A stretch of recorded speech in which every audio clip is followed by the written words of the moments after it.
ហើយអនហងលោកអើយចង់ហប់ផុតពីដីថ្ងៃនេះខ្ញុំបានការជាមួយនឹងស្រីមួយឲ្យអនដៃមិនឲ្យម៉ែខំចិត្តសុំម៉ែយូរហើយទើបតែម៉ែអាណិតកូនអរគុណណាស់ម៉ែ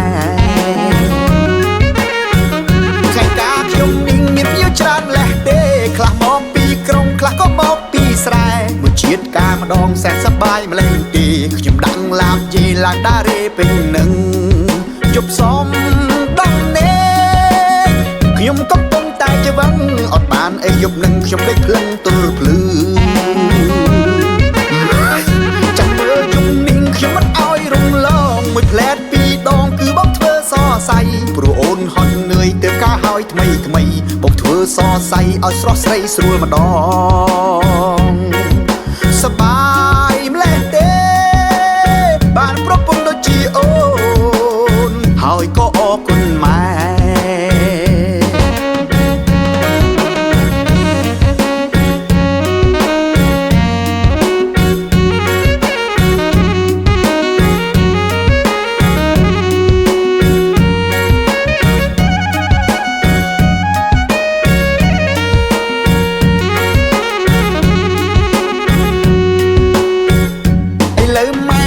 ឲ្យយកប្រពន្ធហើយអនហងលោកអើយចង់ហប់ផុតពីដីថ្ងៃនេះខ្ញុំបានការជាមួយនឹងស្រីមួយឲ្យអនដៃមិនឲ្យម៉ែខំចិត្ត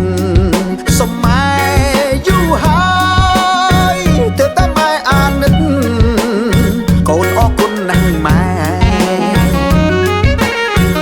ថ្ងៃការខ្ញុំនឹងមានភ្ញៀវច្រើនលេះទេខ្លះមកពីក្រុងខ្លះក៏មកពីស្រែមួយជាតិការម្ដងសែនសប្បាយម្លេះទេខ្ញុំដឹងឡាបជេឡើងដារេពេញនឹងយប់សំដំណេកខ្ញុំកំពុងតែច្វឹងអត់បានអីយប់នឹងខ្ញុំដេកភ្លឹងទល់ភ្លឺ